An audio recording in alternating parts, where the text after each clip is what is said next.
The year was 2341, and Earth was finally quiet. Too quiet. Cities glowed in the night. Oceans moved in their endless rhythm, and the stars shone above, cold and silent. For the first time in decades, there was no war, no great crisis, no major disaster. People believed peace had finally arrived.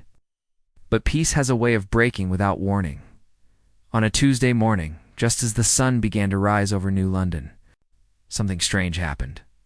Every screen, every radio, every signal channel across Earth went dark. In their place, a sound began to play, low, deep, and strange. It was like a voice, but also like a machine. Static crackled, words faded in and out, and then a single clear sentence cut through the noise. If this is peace to you, prepare to regret this war. The message repeated 3 times, then the signal vanished. At first, people thought it was a prank, some kind of strange art project, or a hacker playing games. But when scientists in every major observatory confirmed that the signal did not come from Earth, people began to panic. Oh. Even stranger, the source wasn't a distant star or deep space, but somewhere much closer. The transmission was coming from inside Earth's moon, in the city of Riyadh. Inside a quiet government building, Captain Elias Vorn sat in a small room with a group of top officials. The air smelled of burnt coffee and fear. No one spoke for several minutes. Finally, a woman with sharp eyes and silver hair broke the silence. "We've confirmed the signal," she said. "It's been repeating in the background for over 4 hours before it broke through. The encryption is old, very old." "How old?" Elias asked. The woman tapped on a tablet, turning it so he could see. The code structure was primitive, something out of the early 22nd century. But the frequency band was alien. "It's a hybrid transmission," she said. "Half human, half something else." The word alien hung in the air unspoken. An older man at the table, General Harrow, cleared his throat. "I've heard that voice before." His voice was quiet, almost trembling. "It's been 30 years, but I remember it." It's the voice from the Cater Treaty talks. The room went cold. The Cater. The name still carried weight, even after 3 decades of silence. They were the only alien species that had ever attacked Earth directly. The war had lasted 3 months. The official history said humanity had driven them away. But Elias had heard stories from soldiers who said the Cater had simply stopped fighting and left. "Without reason, you're saying," Elias said carefully, "that this message is from them?" The general shook his head. "No, that's the strange part. The Cator never used human encryption, and that isn't exactly their language. It's close, but wrong, like someone trying to sound like them." The woman with silver hair leaned forward. "We tracked the signal origin. It's not random. It's coming from coordinates to kilometers beneath the moon's surface." Elias frowned. "There's nothing there. No base. No mining site. Officially," she said. Something in her tone made the captain's skin prickle. He had spent most of his career hunting smugglers through the asteroid belt, chasing whispers of illegal tech, but he had never been asked to investigate something this strange.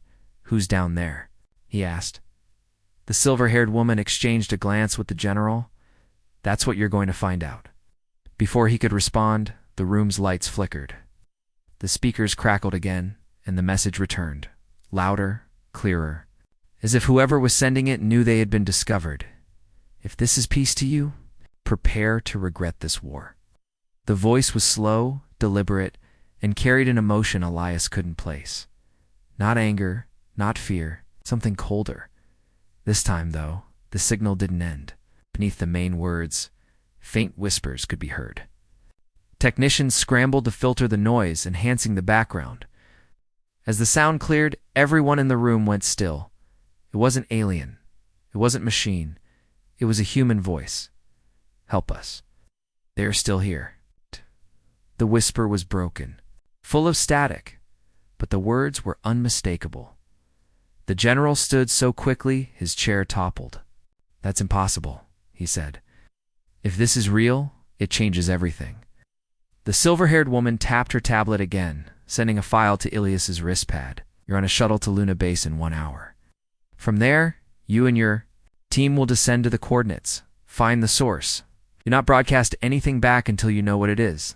Understand? Ilias nodded slowly. But in his mind, the whisper kept repeating, "They are still here, far away." On the other side of the moon, the old transmitter kept sending its warning into the black. Dust lay thick over silent metal. A single light blinked in the darkness. Steady and patient, as it had for decades. The skeleton slumped in the corner did not move. Its empty eyes stared forever at the dead control panel, and deep below, something ancient waited, listening to its own message echo across the stars. Elias didn't know it yet, but the next 7 days would decide whether humanity lived or died. The war everyone thought had ended 30 years ago had never really ended at all. 30 years ago, Earth had faced its greatest enemy. The Kader were unlike anything humanity had ever met. Tall, sect-like creatures with eyes that reflected starlight, ships shaped like sharp blades, and weapons that could burn a city in seconds. The war had started without warning and ended almost as suddenly. Official history called it the 3-month war. It was said that humanity had fought back with courage. The new weapons had forced the Kader to retreat. Children learned about it in schools. Old veterans wore medals, and people believed they had one. But those who were truly there, the soldiers, the pilots, the ones who saw the Kader face to face, knew a different story. The Kader hadn't been defeated, they had simply stopped. Their fleets turned away from Earth, leaving burning cities behind, and vanished into the deep dark between stars. No reason, no message, just silence. Captain Elias Vorn thought about that silence. As the shuttle left Earth's orbit, the silver curve of the planet fell away beneath him, replaced by the cold gray face of the moon. His team sat strapped in around him, 4 soldiers, 1 engineer, and a science officer named Dr. Wren.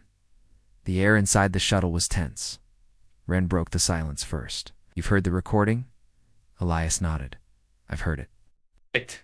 "Do you think it means he didn't answer right away?" Outside the window, the stars were sharp points of light. "I think," he said finally, "it means the war never ended. Just stop fighting." Wren swallowed and looked down. They landed at Luna Base, a small but heavily guarded station built inside a crater. From there, a deep drill transport would take them down to the coordinates buried beneath the moon's surface. The base commander met them at the airlock. His uniform was crisp, but his eyes were tired. "Captain Vorn," the commander said, shaking his hand quickly, "you're not going to like what you find down there." "What's down there?" Elias asked. The commander hesitated. "Old ghosts, old lies."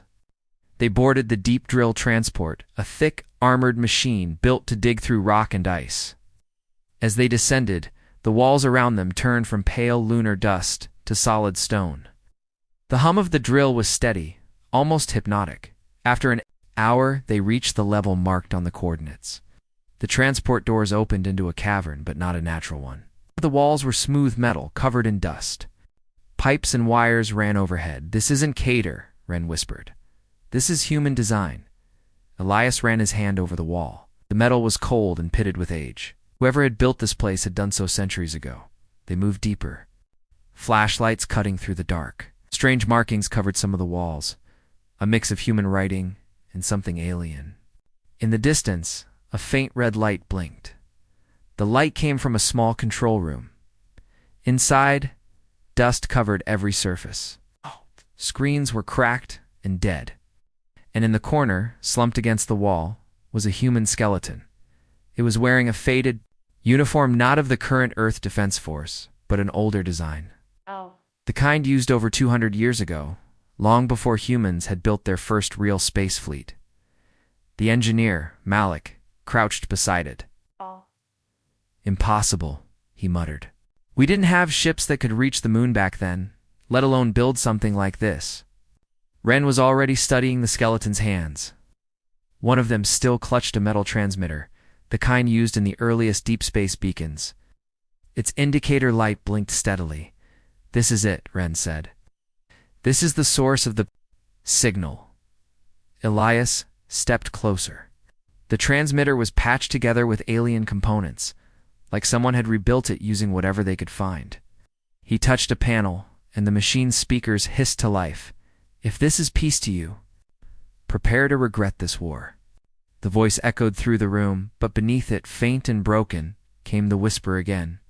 "Help us. They are still here." The soldiers shifted uncomfortably. Malik looked at Elias. "Sir, if that's a human voice, then whoever recorded it, they died centuries ago." Which means, Elias said quietly, someone's been keeping this message alive for a very long time.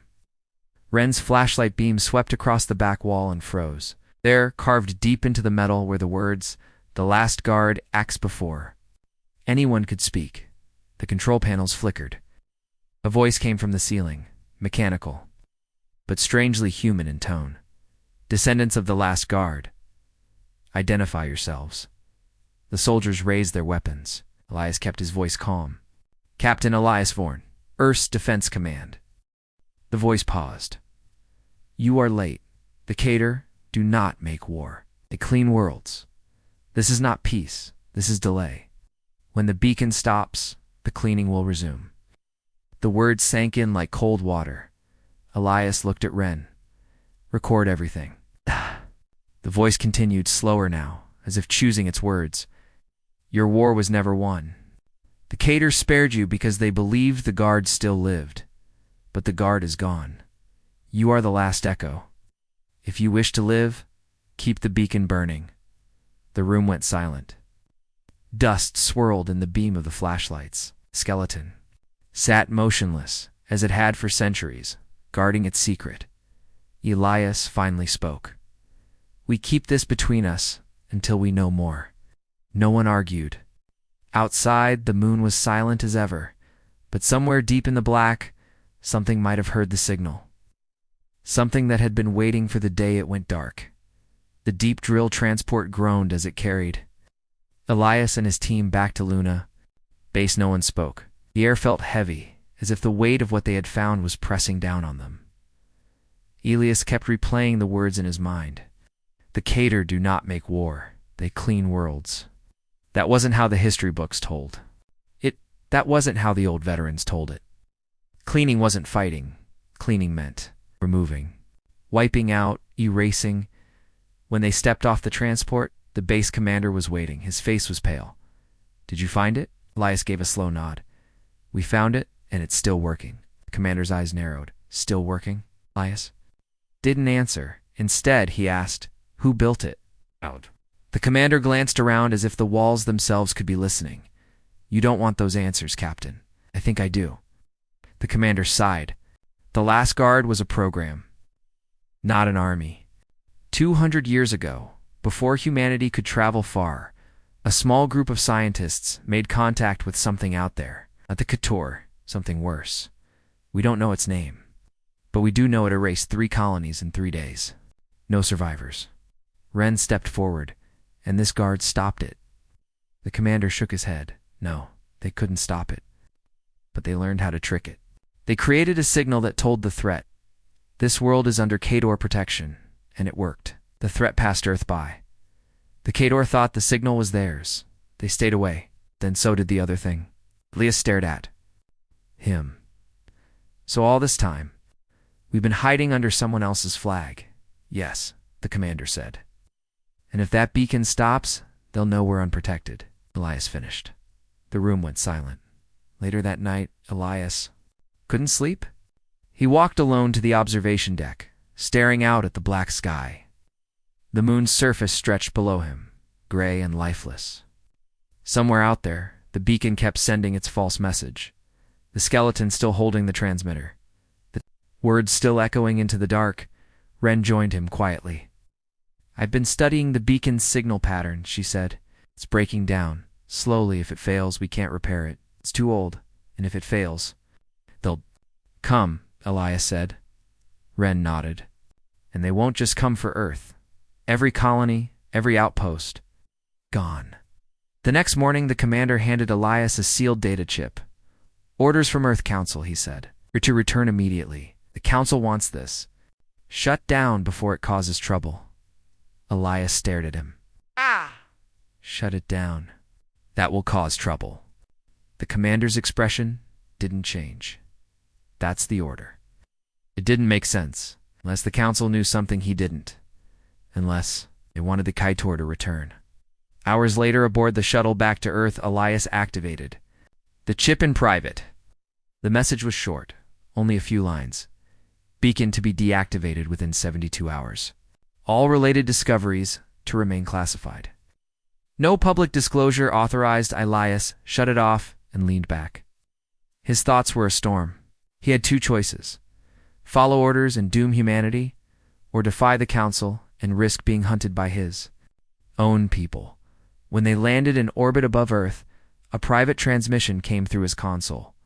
The voice was low, familiar. "I hear you've found something important, Captain," said General Harrow, the same man who had recognized the voice in the original signal. "Do not shut it down. If you do, you won't live to see the Kaitor arrive." Elias gripped the console. "Then you know what the last guard was?" "I helped build it," Harrow said. The words hit like a punch. "Meet me in person," the general continued. "No channels, no recordings. If you want the truth, it's a chance to keep Earth alive. You'll need to move fast." The line went dead. Elias looked out at the blue curve of Earth. It looked peaceful, safe. But somewhere in the endless dark, something was listening. Something that had been fooled for 2 centuries. And now, the clock was ticking. They had 72 hours to decide the fate of the world. Rain fell over New London, blurring the city lights into long streaks of gold and red. Captain Elias Vorn kept his head low as he moved through the narrow streets, his hood pulled tight. The air smelled of wet stone and fuel. Somewhere above, airships hummed through the mist. He was here to meet General Harrow, but the location was strange.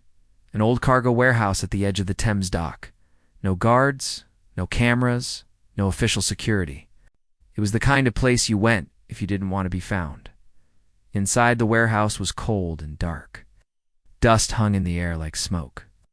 The sound of dripping water echoed from somewhere deep in the shadows. Elias moved carefully, hand near. His sidearm. "You came alone," a voice said. General Harrow stepped into the weak light from a cracked skylight. His uniform jacket was gone, replaced by a simple dark coat. His face looked older than Elias remembered, the lines deeper, the eyes sharper. "I don't trust open channels anymore," Harrow said. "Not after what you found on the moon." Elias didn't waste time. "You built the last guard. Tell me what it really is." Harrow studied him for a long moment. "It's not a weapon. It's a bluff. 212 years ago. Deep space probe found. Something, a structure, a ship. We don't know. Called it the Hollow One. It wasn't alive, but it acted like it was. It moved with purpose. And wherever it went, it stripped worlds clean. Not just life. Everything. Atmosphere. Oceans. Gone." Elias's stomach turned. And the Kaitor. They found Earth first. They were ready to do what the Hollow One would have done, different reasons, same end. But then, the Hollow One arrived in the Kaitor's territory. For reasons we never understood, they made a deal. The Kaitor would mark certain worlds as protected. The Hollow One would pass them by. No war, no resistance. And Earth became one of those worlds, Elias guessed. Harrow nodded. Not by Kaitor choice. We built a transmitter that pretended to be theirs. We sent out the right code, the right signal. The Hollow One believed it. So did the Kaitor. Elias thought about the skeleton on the moon. And that's why you hid it so deep. Why not just tell the world? Because if the Kaitor learned the truth, Harrow said, they'd destroy us themselves for daring to use their protection without permission. Elias stepped closer. The beacon is failing. The council ordered it shut down. Do they understand what that means? Harrow's jaw tightened. They understand. What's the problem? Someone in the council thinks we can make a new deal. A real one. With the Kaitor. They want to shut down the beacon, force contact, and bargain for survival. That's insane, Elias said. They don't bargain, they clean. leaned in, then we can't let them shut it down. For a moment neither spoke. The rain outside beat harder against the roof. Then Harrow reached into his coat and pulled out a small black case. He opened it to reveal a slim crystal drive. "This," he said, "is the original guard code. If the beacon fails, you can use this to restart it, but only once. After that, the signal will burn out for good." Elias took the drive carefully. It felt heavier than it should have. Harrow's voice dropped. "You have 72 hours before the Council sends a team to decommission the moon site. Once they do, there's no going back. And if you fail..." He didn't finish the sentence. He didn't have to. Elias slid the drive into his coat. "Then I'd better move fast." Before Harrow could reply, the warehouse lights flickered. A low hum filled the air, not mechanical, but something deeper, vibrating in Ilias's bones. Harrow's eyes widened, they're scanning. Elias didn't understand. "Who?" Harrow's voice was grim, not the cater. The hum grew louder. The dust in the air began to swirl, pulled by some invisible force. Shadows twisted along the walls. Outside, the rain stopped in an instant, replaced by silence so complete it hurt. Elias reached for his weapon. Harrow grabbed his arm. "Won't matter. They've found us. It means the beacon's weakening faster than we thought." And then, just as suddenly as it had started, the hum was gone. The rain returned. Harrow exhaled slowly. "You need to get to the moon, now." Elias turned toward the door, but paused. "If this hollow one comes here, what happens?" Harrow's answer was quiet. "You won't see it. You won't hear it. You'll just stop existing." Elias didn't look back as he stepped out into the wet night. His shuttle to Luna Base would leave within the hour. And somewhere above them, something was already listening. The shuttle to Luna Base was supposed to carry cargo. Instead, it carried Captain Elias Vorn and 5 people who had all agreed to break the law for him. Dr. Wren sat across from him, arms crossed, eyes tired but steady. Exciter was Malik, the engineer who kept checking the small crystal drive Harrow had given them, as if it might vanish. 2 soldiers, Harper and Lynn, sat near the rear with their rifles slung across their chests. The last seat was taken by an old friend of Ilias's, Lieutenant Kara Ricks, a pilot who owed him a favor big enough to risk her career. No one spoke much during the flight. They all knew this mission wasn't official. If the Council found out, they'd be branded traitors. But if they didn't act, the Council would shut down the beacon within hours. When the gray curve of the moon filled the viewport, Elias finally spoke. "We're not just going to repair the beacon," he said. "We're going to change it." Wren frowned. "Change it how?" "We're going to send a different message. Something that makes the Cater think Earth has become too dangerous." "Too touch?" Malik raised an eyebrow. "You want to bluff an alien empire?" "That's suicide." "Better than waiting to be cleaned off the map," Elias said. Kara grinned faintly. "I like it. High risk, high payoff." The shuttle landed without alerting the base. Kara had used an old smuggler's landing code that made the security system think they were just another cargo drop. Within minutes, they were back in the deep drill transport, heading toward the hidden chamber where the beacon sat. The skeleton was still there. Dust on its bones, the transmitter still blinking. The steady light looked weaker now. Even without scanning equipment, Elias could feel it. The signal was fading. Malik moved to the transmitter, running his fingers over the old controls. "I can plug Harrow's drive into the system, but it's going to overwrite everything. One wrong move, and the whole thing dies." Elias nodded. "Do it."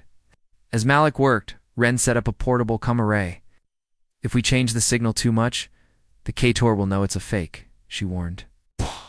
"But if we make it sound like we've built something they can't fight, they might back off at least long enough for us to figure out a real defense." Harper glanced at the skeleton. "What if they come here to prove we're bluffing?" Elias looked at her. "Then we make sure they regret it." The room filled with the soft hum of the transmitter powering up. Malik connected Harrow's drive, and the old machine's lights flared brighter than they had in decades. A new pattern appeared on the control panel, a mix of human and Kator code.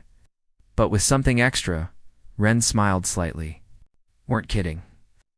This code says Earth has developed a planetary defense grid capable of neutralizing any fleet within 1,000,000 kilometers. Harper whistled. That'll get their attention. Elias leaned over the console. Broadcast it. Malik hit the key. The transmitter's light began to pulse faster, sending the message deep into space. But before the third cycle completed, the floor trembled. Dust fell from the ceiling. What was that? Lynn asked, raising her rifle. Ren checked the sensors. Her face went pale. We've got incoming, not Kator. Multiple ships, different designs. They must have picked up the signal. Close? Elias asked. Ren's voice was tight. 2 minutes.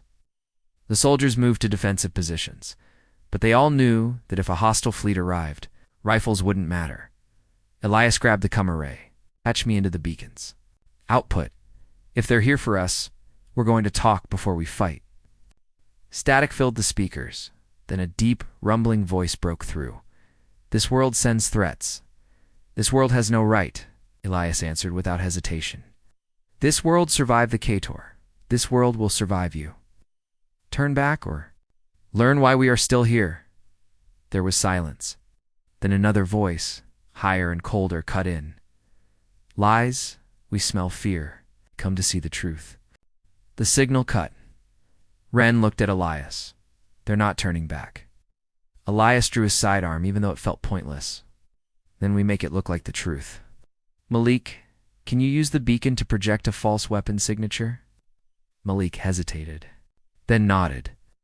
Yeah, I can make it look like we've got enough firepower to vaporize half the moon. But if they test it, they won't get the chance, Elias said. Outside, space rippled as the first alien ship dropped out of faster-than-light travel. It wasn't Kator, it was something new, something sleek and black, with wings like blades. Behind it, 2 more ships appeared, then a 4th. They moved slowly, scanning the moon, searching inside the hidden chamber. The beacon pulsed harder. Projecting the fake weapon signal, the alien ships halted. For a long moment, they simply hung there, as if considering. Then, one by one, they turned and vanished into the black. Ren exhaled shakily. It worked. Elias didn't relax. For now. But word's going to spread. Sooner or later, someone's going to call our bluff. Malik shut down the extra signal. The beacon's stable again. It'll hold for months, maybe years. Not forever. Elias looked at the skeleton, still holding the old transmitter. Then we'll be ready. Next time we won't need to bluff. The moon was quiet. The beacon kept pulsing its false message into the void. The skeleton still seated in its lonely corner as it had for centuries. On Luna Base, Captain Elias Vorn and his team watched the long-range scans. No more alien ships appeared. No strange voices came over the cum. It almost felt like they had one. Almost on the 4th day, Ren picked up a strange transmission.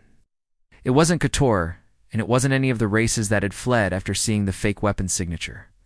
This was something else, a relay signal, bouncing between dozens of points before reaching the moon. Whoever sent it didn't want to be found. Malik worked to decode it. When he was done, his face was pale. It's Kator code. It's not a direct attack order. They're inviting others to test Earth's defenses. Elias frowned. You mean they're hiring mercenaries? Not just mercenaries, Malik said. They've sent the challenge to rival empires, raiders, anyone looking to make a name. If one of them survives an attack, the Kator will know our weapons are fake. Ren leaned back in her chair. They're turning the whole galaxy into their scouts.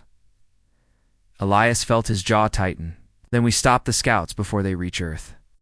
The first test came 2 days later. A single heavy frigate, its hull painted with the jagged white marks of the Raxum raiders, entered the system. It didn't attack immediately. Instead, it stayed just beyond the moon's orbit, scanning. Probing. Elias ordered the beacon to project an even stronger weapons signature. Malik added simulated fleet movements, as if dozens of human warships were hiding on the far side of Earth. For hours, the Raxum ship held its position. Then, suddenly it launched 3 drones toward the moon. Intercept them, Elias said. Kara took the controls of Lunabase's defense cannons. Twin bursts of light streaked into the dark, and the drones exploded before reaching the surface. The Raxum ship turned and jumped to faster-than-light speed. Ren shook her head. That one was easy, the next won't be? She was right. In the next week, 2 more ships arrived. One was an insectoid hive cruiser, its surface alive with crawling forms. The other was a sleek silver scout vessel from the Tsar Collective. Both tested the moon's defenses, and both left without committing to battle. It was working for now. But Elias knew the Cater wouldn't stop sending challengers. Eventually, someone would see through the bluff. On the 10th day, a different kind of ship arrived. It was huge, larger than any vessel Elias had ever seen. Its hull was black and polished like obsidian. No markings, no lights. It didn't scan the moon. It didn't send drones. It simply drifted closer. Malak's hand shook over the controls. No transponder, no known design, I think. I think this is the hollow one. The words sucked the air out of the room. Ren's voice was low.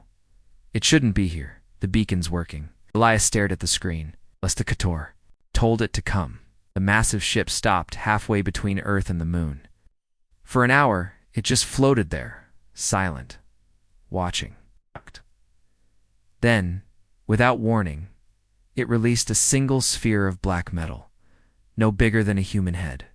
The sphere drifted toward the moon. Elias felt his skin crawl. What is that? Ren's sensors barely registered it. It's not a weapon, at least not one we understand. But it's ignoring the beacon signal completely. The sphere landed on the moon's surface without a sound. A moment later, every light in the base flickered. Malak's voice rose. It's hacking us. It's reading everything, our comms, our power systems, even our air supply. Elias made his decision fast. Shut down the beacon. Ren turned to him in shock. What? That's suicide. If the hollow one's reading it, it'll know the signal's a fake, Elias said. It's better to cut it before it finishes scanning. Make it think we shut down voluntarily. Malak hesitated only a second before pulling the switch. The beacon's pulse stopped. For a long moment, nothing happened. Then the sphere lifted off the surface, floated back into space, and was swallowed by the giant black ship. Without a word, without a shot fired. The hollow one turned and vanished into faster-than-light space. Ren sagged back in her chair. I don't know if we scared it off or just confused it. Elias looked at her. Either way, the Kador will hear the beacon went dark. Okay, now they'll come themselves. The beacon was silent. For the first time in over 200 years, no signal marked Earth as protected. The moon felt colder somehow, the shadows deeper. Elias Vorn stood at the main viewport of Luna Base, watching the black emptiness. Beyond, every second without that signal felt like a countdown. Ren was at her console, scanning deep space. Multiple jumps incoming, she said, her voice tight. Not Kador, at least not yet. For separate fleets, all different origins. They're converging on Earth. Elias moved closer. Who were they? Ren zoomed in on the readings. One's Raxum Raiders. Another is Tsar Collective. Third is Vorthan Empire. Fourth is unknown. Maybe mercenaries.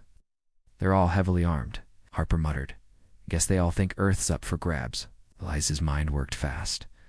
The Kador invited them here. They'll let them fight it out, then take whatever's left. Kara cracked her knuckles. We let them fight each other first. Elias turned to her slowly. Not just let them. Make them. Ren caught on. You want to turn them against each other before they even look at Earth? Elias nodded. If we can convince each fleet that the others came here to kill them, they'll focus on each other. And in the chaos, we send a final broadcast, one aimed at the Kador directly. Malak frowned. You really think the Kador will listen? They'll listen if they think we've united every rival they have into one force, Elias? Said the first fleet arrived within hours. The Raxum Raiders appeared in a flash of white light, their jagged ships moving in loose formation. 10 minutes later, the sleek silver ships of the Tsar Collective dropped out of faster-than-light travel. Then came the massive, angular cruisers of the Vorthan Empire. Finally, the Fourth Fleet, dark, compact vessels, shaped like knives, emerged, their origins still unknown. None of them fired immediately. They just circled the moon, scanning, probing. Elias gave the order, "Send the false transmissions." Malik's fingers flew over the controls. Within minutes, each fleet received a private message, one that appeared to come from their enemies. To the Raxum, it said the Zaire planned to strike first. To the Zaire, it claimed the Vorthan were deploying planet killers.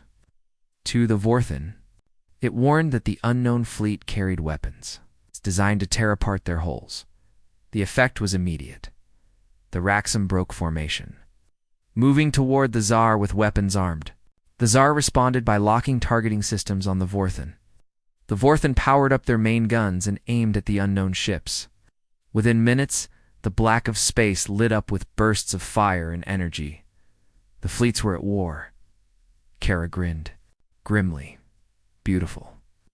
"Now let's hope they don't figure it out too soon," Ren's voice cut through. "Tor ships just entered the system. 5 of them. They're hanging back, watching." Elias stepped to the console. "Me into the beacon's transmitter. I want this message going everywhere." Malik hesitated. "The Kator will know it's us." "Good," Elias said. "Let them." The transmitter hummed as it came online. Elias's voice echoed through every ship in the system. "This is Captain Elias Vorn of Earth. If this is peace to you, if this is how you claim worlds, then prepare to regret this war. Every fleet here is united against you. Every weapon is aimed at you. Leave now, or face all of us together." The battle outside slowed. Fleets that had been trading fire now hesitated. The Kator ships shifted position, scanning as if unsure. Ren whispered, "If they call our bluff, they won't," Elias said. But his grip on the console was tight. The Kator didn't reply. Instead, their ships began to drift backward, engines glowing faintly. Then, without firing a single shot, they jumped too faster than light and were gone. The alien fleets outside didn't cheer. They didn't thank Earth. They simply turned away, one by one, leaving the system in silence. Elias stood there, staring. At the empty viewport, "It's over," Kara said softly. Elias shook his head. "No, it's just paused. The Kator will come back, and next time they won't send invitations first." The war never came that day, but no one in Luna Base felt safe. The alien fleets were gone. The Kator had retreated. Yet the silence of space carried a weight. It felt like the pause between 2 strikes of a blade. Elias Vorn stood at the center of the control room, the faint hum of the systems the only sound. Ren sat nearby, running scans. Malik was at the communications station, quietly erasing every trace of the false transmissions they had sent. Kara was already checking the defense systems. In case someone decided to come back, no one spoke for a long time. Finally, Elias said, "We send one last broadcast, not a bluff this time." The truth Ren turned. "To the Kator." "Whole galaxy," Elias replied. "They all need to know that Earth isn't just prey. If they come here again, they won't find us easy to kill." Malik hesitated. "You think a warning will stop them?" Ilias's eyes were cold. "No, but it will make them remember us. That's enough for now." They prepared the message. This time, there were no fake weapon readings, no false alliances, only words.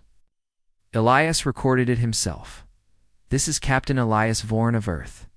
You came here expecting weakness. You found resistance. You saw what you thought was a trap, but it was something else, our will to survive.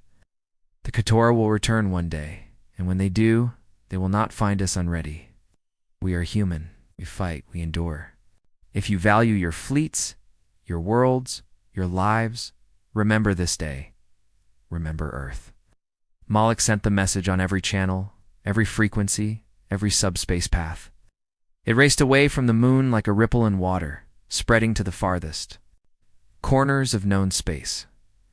For a time, there was only quiet. Then Ren's console beeped. A new signal was coming in, faint, broken, and old. She frowned, running it through the filters. The voice was scratchy, metallic, but human. At. To anyone. Who hears this? We are still here. Mars is not lost. The room went silent. Kara turned slowly toward Ren. Ren nodded. The signals coming from deep under the surface. Could be centuries old. Could be from now. I can't tell. Elias felt his chest tighten. Elias was abandoned after the first Ketor. Strike. No survivors reported. Then someone's been hiding a very long time, Ren said quietly. Malik checked the coordinates. The source is in the ruins of New Sidonia. That place is supposed to be radioactive and dead. Kara looked at Elias. If the Cater ever learn about this, they won't, Elias said sharply. Not unless we go there first. Ren stared at him. You're thinking about leaving the moon? After what just happened? Elias didn't answer immediately. He kept his eyes on the viewport, the pale blue curve of Earth below, the silent black beyond. If there are humans alive on Mars, they've been fighting alone for years, maybe centuries.